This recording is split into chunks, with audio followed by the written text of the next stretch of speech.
Assalamualaikum warahmatullahi wabarakatuh, Bapak dan Ibu yang saya hormati. Perkenalkan, saya Bapak Muhammad Iqbal Aziz, SEMSI, asal dari Politeknik Atomikas Palembang, dosen Politeknik Atomikas Palembang. Saya adalah peserta pekerti pada gelombang kelima yang diselenggarakan oleh Universitas Bengkulu, dalam hal ini LPMPP Universitas Bengkulu, yang dilaksanakan pada tanggal 6 sampai dengan 13 Desember 2021. Berikut saya akan tampilkan video belajar yang sudah di-share di YouTube. Selamat menyaksikan. Apa kabar semuanya? Sehat? Sehat, Pak. Sehat, Pak. Nah, gitu, baru ada suaranya. Ya, Pak Aska aja wakil lamban ya, wakil ketua kelas ya. Pak Aska? Siapa?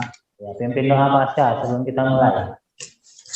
Baik semua teman-teman, untuk memulai acara ini adalah sama-sama kita berdoa menurut agama dan kepercayaan kita masing-masing. Berdoa dimulai. Selesai. Bapak Ibu semuanya, alhamdulillah hari ini kita bisa bertemu lagi untuk mantap kuliah kewirausahaan. Hari ini kita meneruskan pertemuan yang ke pasca yang berapa? Ya, minggu lalu kita sudah bahas materi sebelumnya. Nah, materi yang sekarang adalah kelanjutannya. Pada pertemuan ini yang akan kita bahas materinya ya sesuai dengan RPS yang sudah Bapak bagikan adalah materi tentang teknopreneur. Pernah dengar? Ada yang pernah dengar istilah ini, Pak Aska? Teknopreneur? Pernah, Pak? Alhamdulillah, nanti kita bahas ya. Nah, sebelum kita mulai, nah ini jargon kita. Nanti setiap pertemuan saya tidak ngantuk, kayaknya tadi pada ngantuk, Pak akan mencontohkan ada yel-yel kita, namanya salam sukses. Nanti kalau ada yang ngantuk-ngantuk, Pak disuruh mimpi. Sekarang akan dicontohkan dulu. Diperhatikan ya contohnya. Semangat. Yang jelas nanti kalau mau melaksanakan yel-yel ini harus semangat. Kalau mau sukses ya harus semangat. Ya, saya contohkan dulu nanti ikuti ya. Siap ya? Siapa? Dimulai dengan aba-aba. Salam sukses. Tangan kanan. Sukses. Sukses. Sukses. Harus sukses. Harus sukses. Harus sukses. Wah. Semangat, Pak. Semangat. Alhamdulillah. Kelihatannya Ade lebih semangat. Pak Ade sekali, semangat Pak. sekali. Pak Ade pasti sudah makan nih. Jadi semangat ya ya. Oke. Sekarang untuk contoh yang pertama Pak Aska. Nanti gantian ya. Pak Aska. Wakil Siap. kelas pimpin. Siap semua, salam sukses. Sukses. Sukses. Harus sukses. Yes. Nah, gitu. Tepuk tangan untuk semuanya. Mantap, Pak. Tuh. Jadi semangat ya, sukses. Nah, mudah-mudahan insya Allah kita berhasil. Kita lanjutkan materi kita. Sebelum memulai, cek kehadiran dulu. Kemarin ada satu tidak hadir, mudah-mudahan hari ini hadir semua ya. Insya Allah. Ibu Ameliza ada? Hadir, Pak. Alhamdulillah hadir. Pak Robi? WC Belum dulu, hadir. Pak. Bu WC. Ya, kita tunggu, mudah-mudahan tidak lama. Pak Ade? Hadir, Pak.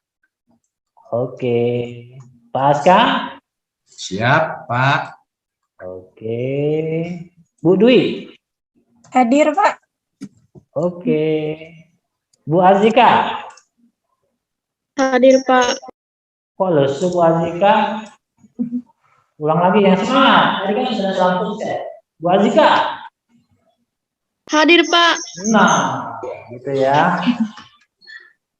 Oke, alhamdulillah tinggal Pak Robi ya. Kita tunggu Pak Robi ya. Kalau lama nanti jadi catatan Pak.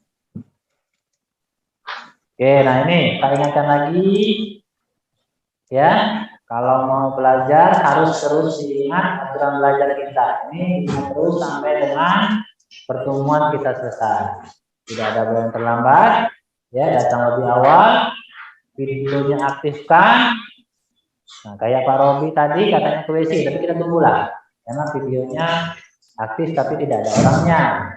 Nah, jangan kurang pertemuan, ya, harus hadir sesuai dengan ketentuan yang berlaku. Apalagi tidak hadir tanpa keterangan, ya, Pak tidak mau tidak hadir tanpa keterangan, artinya apa? Karena akan mempengaruhi nilai kalian juga, khususnya nilai kehadiran. Terus patuh terhadap peraturan-peraturan kemahasiswaan. Sepakat ya? Sepakat? Sepakat, Pak. Nah, Sepakat, Pak. tolong dipegang sepakatnya ya, karena kita mau melaksanakan ini terus. Masih ada 12 pertemuan lagi. Siapa? Nah, sesuai dengan materi ya yang sudah ada di awal tadi, teknopreneurship. Apa tujuan dari belajar ini, mata kuliah ini? Pertama, kalian nanti dapat menjelaskan definisi dan jenis-jenis teknopreneurship. Kemudian yang kedua, tahu dan paham, bahkan mampu menjelaskan apa sih dampak positif dan negatif dari e-commerce. Nah, tentu kalian masih asing dengan istilah ini, artinya. Tapi kalau tanpa disadari, sebenarnya kalian sudah terlibat dalam kegiatan technopreneurship atau e-commerce ini, ya, karena memang sekarang sudah tidak asing lagi ya dalam era teknologi yang semakin canggih. Nah, tadi disampaikan belum pernah mendengar istilah ini kan? Belum kan? Belum, Pak. Ada yang Pak. biasa Shopee, mesen barang via Shopee. Saya Tokopedia, Pak. Oh, Tokopedia boleh. Itu salah satu contoh e-commerce. Ya. Kemudian yang Shopee, Pak Aska. Saya, Pak. Iya, Pak, sering, Pak. Itulah yang Pak sampaikan tadi, tanpa disadari kalian sudah melaksanakan tapi tidak tahu bahwa kalian sudah melaksanakan kegiatan e-commerce. Nah, untuk lebih paham, lebih tahu, sebelum kita masuk materi, kita tonton video berikut ini. Silakan ditonton dan silakan nanti dipahami. Setelah selesai video ini nanti akan ada beberapa pertanyaan-pertanyaan. Ya, kita lihat videonya. Silakan menonton. Memang, momen kelulusan adalah saat yang membahagiakan. Tertawa, hura-hura bersama teman, tetapi ketika bangun tidur keesokan harinya, selamat datang di dunia nyata. Kebanyakan orang akan bersaing menjadi karyawan di lowongan yang sedikit dengan ribuan pencari kerja. Apalagi dengan dibukanya masyarakat ekonomi ASEAN membuat lebih sulit lagi mencari kerja karena bersaing ketat dengan kualitas sumber daya manusia yang lebih baik. Katakanlah Anda sudah mendapatkan pekerjaan. Coba renungkan dan jawab dalam hati ya.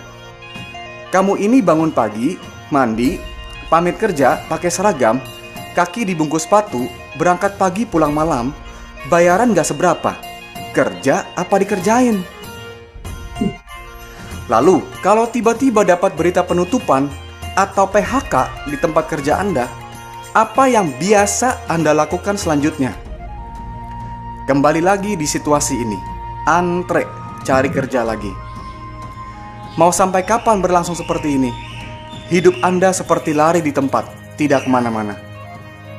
Sekarang, dengan begitu tingginya biaya pendidikan, tidak ada jaminan Anda langsung punya usaha ketika lulus. Padahal, fakta orang menjadi kaya di dunia, urutan pertama adalah pengusaha.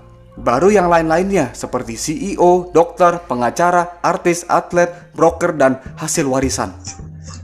Manakah yang Anda pilih? Ayo katakan bersama-sama. Saya adalah pengusaha. Baiklah, jika hari ini Anda ingin memulai bisnis, jenis usaha apa yang Anda pilih? Franchise? Oke, kita stop dulu. Nah, kita diskusi. Tanya-tanya tentang video ini. Siapa kira-kira? Ade,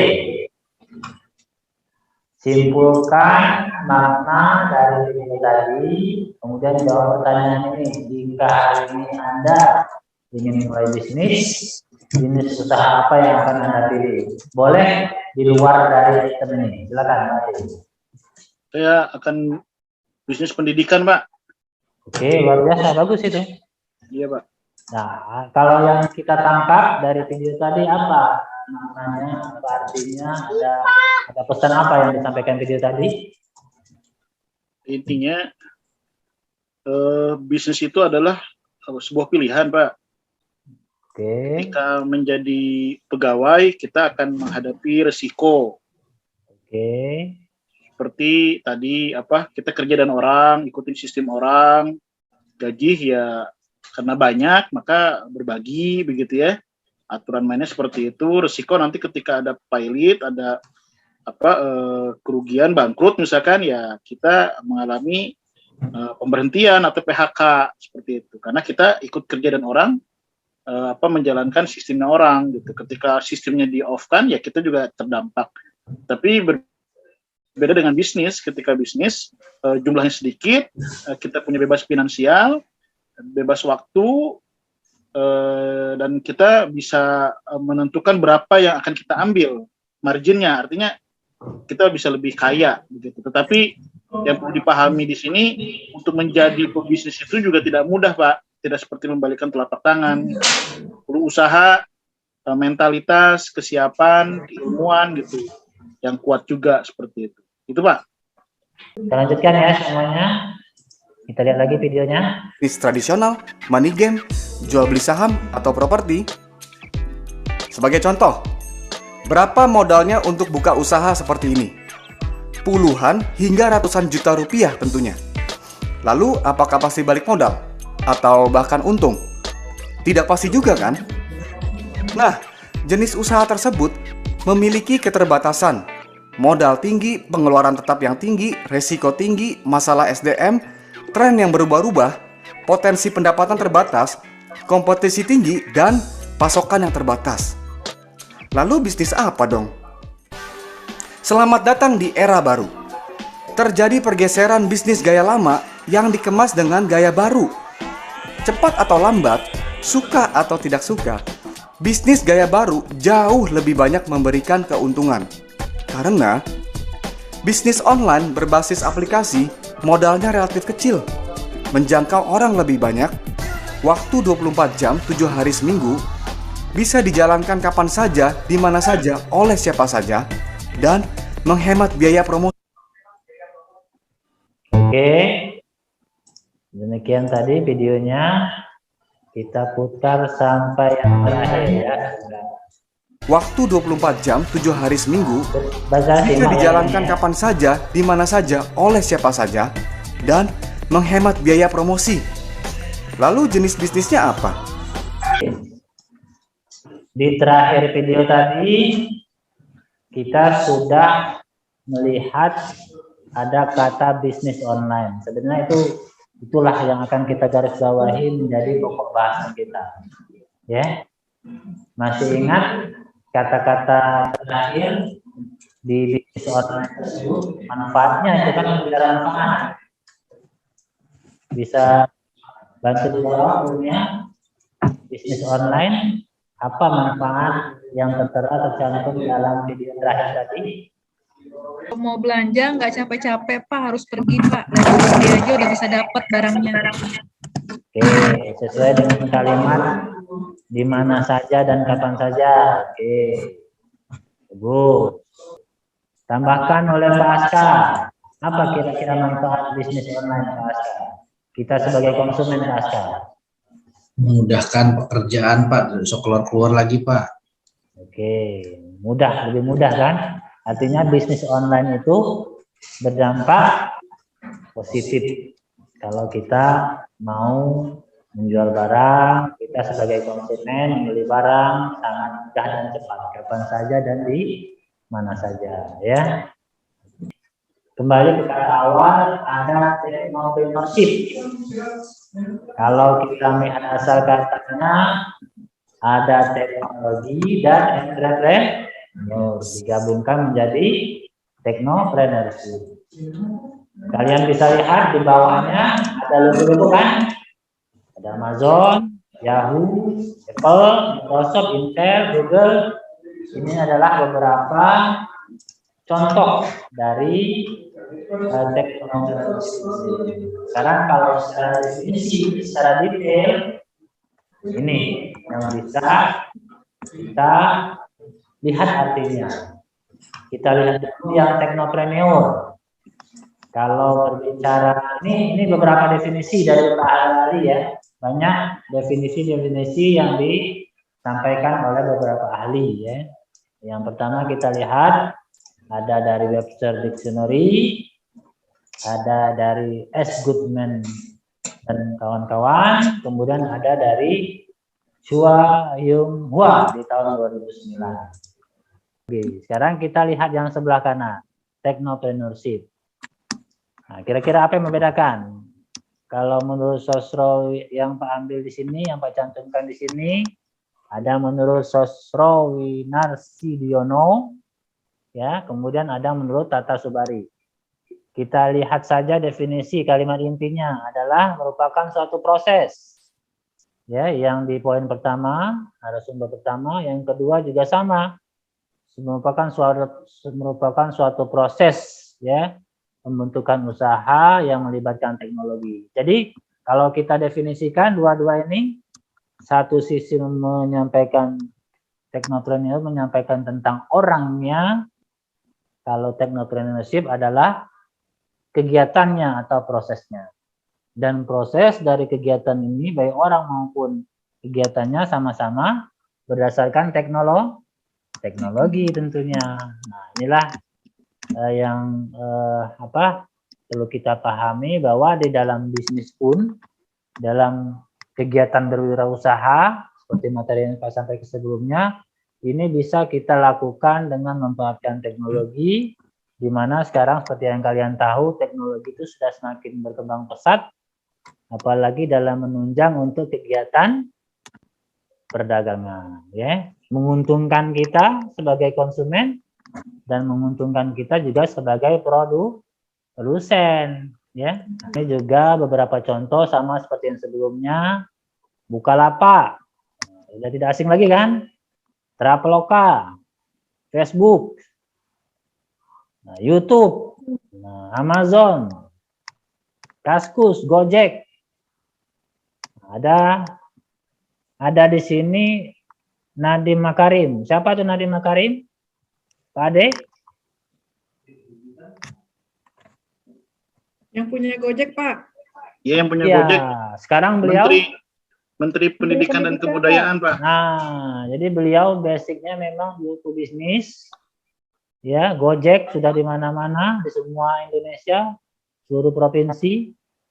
Kemudian beliau sudah diamanahkan sekarang untuk menjadi Menteri Pendidikan Kebudayaan. Pendidikan. Pak Aska, ada berapa aplikasi online yang digunakan?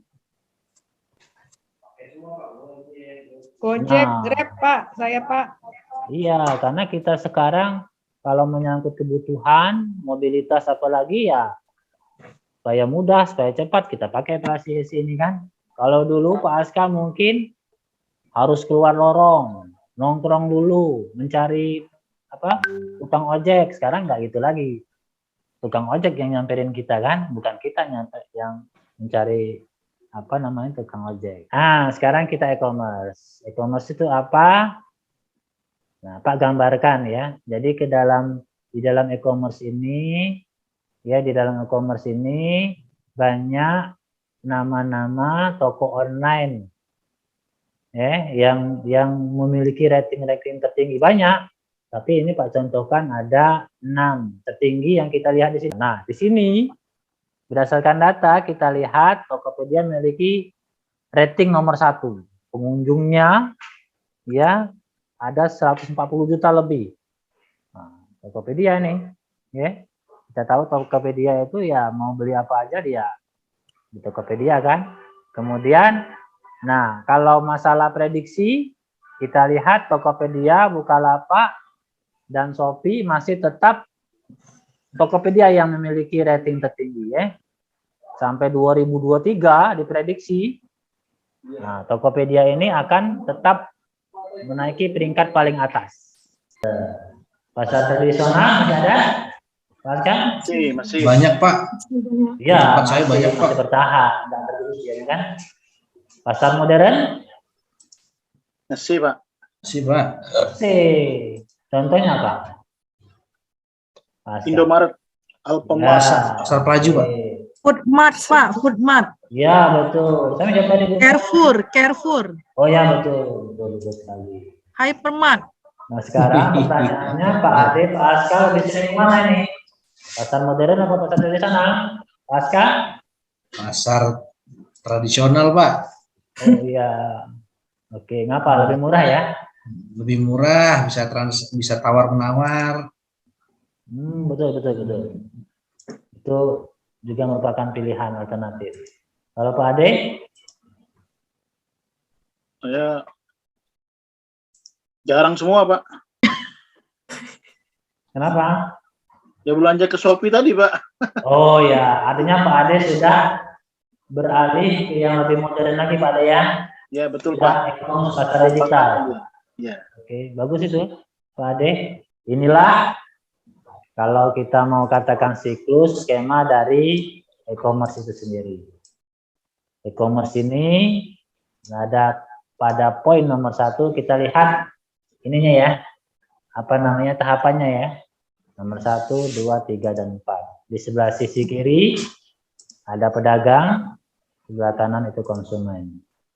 Kira-kira komponen apa saja yang terlibat di sini?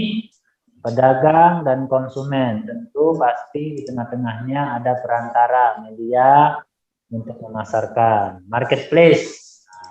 E-commerce itu kan sama dengan juga toko online, sama juga dengan marketplace istilahnya. Kalau secara online apalagi sih, banyak istilah yang lain disampaikan, tapi biasanya kita yang tahu itu dua kata itu, marketplace atau toko online, semuanya sama. Intinya sama-sama semuanya adalah e-commerce ya. Pada nomor 1 pedagang mengiklankan produk. Kemudian nomor 2 promosi produk, ya. Nomor 3 itu ditindaklanjuti oleh konsumen, membayar produk, ya, dari media online, marketplace tadi. Kemudian ada terlibat di situ pengiriman, karena memang kita minta kirim barang tersebut ke alamat dan tujuannya jelas. Pedagang nanti menerima notifikasi, ya. Ini kita bicara secara online ya, transaksi itu lagi gambarannya. Apalagi kalau yang Pak tanya tadi semuanya sudah melaksanakan transaksi online kan, e-commerce ini kan. Setelah dikirim produk, ya, melalui jasa pengiriman, barang diterima oleh konsumen. Nah, itulah skema sederhana atau siklus perputaran daripada e-commerce ini sendiri ya. Nah, di pojok kiri dan kanan ya ada keuntungan, ada kerugian. Keuntungan dari segi pedagang, keuntungan dari segi konsumen. Oke, itulah sepintas materi tentang technopreneurship. Mudah-mudahan bisa dipahami. Ada yang bingung mau bertanya silakan. Tidak ada? Cukup Pak, cukup. Cukup ya. Nah, mengingat waktu sudah mau jam istirahat, kita langsung ke penugasan. Ini nanti bisa kalian baca e-commerce ya, tapi gambarnya sudah paham kalian kan? Jenis-jenis e-commerce. Ada yang bisnis to bisnis. Nah, ini istilah-istilah ini nanti kalian silakan baca. Minggu depan kita akan diskusi, tanyakan. Ini dampak positif negatif tadi. Nah, ini tugas. Minggu depan Pak minta semuanya individu ya masing-masing mengumpulkan tulisan 1 lembar, maksimal 2 lembar lah ya buat makalah. Cari 1 kasus kejahatan e-commerce ya, cari 1 kasus kejahatan e-commerce, kumpul dan nanti dipresentasikan di depan kelas pada minggu depan.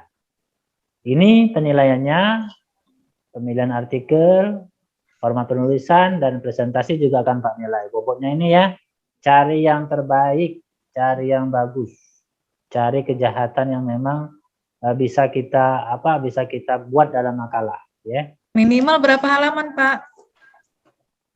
Kalau saya sampaikan tadi kan 2 halaman aja, maksimal, minimal ya 1.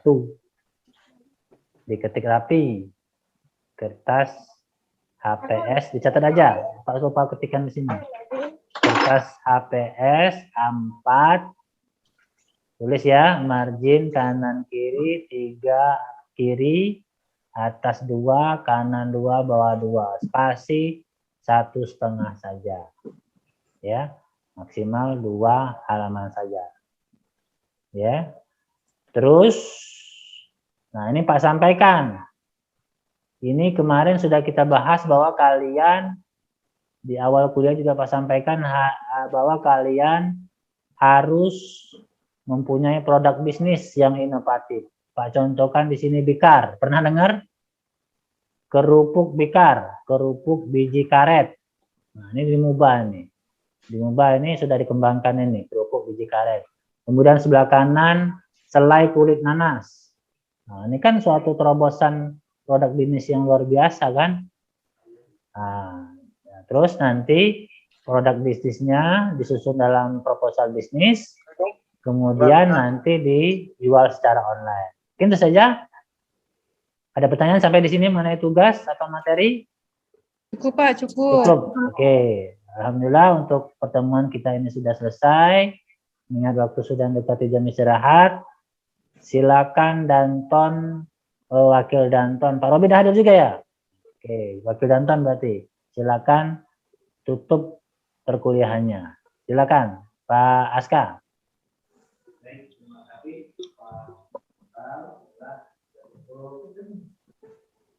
Kita tutup pertemuan ini dengan berdoa. Berdoa dimulai. Berdoa selesai. Demikian tadi untuk hari kita. Kalau ada yang silakan. Sampai ketemu nanti. Selalu jaga kesehatan. Wassalamualaikum warahmatullahi wabarakatuh. Waalaikumsalam warahmatullahi wabarakatuh. Sampai jumpa, Pak. Terima kasih, Pak. Sama-sama. Bapak, Ibu, demikian tadi sudah kita saksikan video mengajar yang sudah ditampilkan di hadapan Bapak Ibu. Semoga bermanfaat. Sebelum mengakhiri video ini, rekaman ini, saya sebagai peserta kegiatan mengucapkan terima kasih atas semua pihak dalam hal ini, Universitas Bengkulu, dalam hal ini juga LPMPP Universitas Bengkulu yang sudah menyelenggarakan pekerti ini, sehingga saya sebagai peserta merasakan berbagai macam fasilitas, kemudian informasi, bahkan pengetahuan yang berguna bagi kami sebagai dosen. Terima kasih. Wassalamualaikum warahmatullahi wabarakatuh.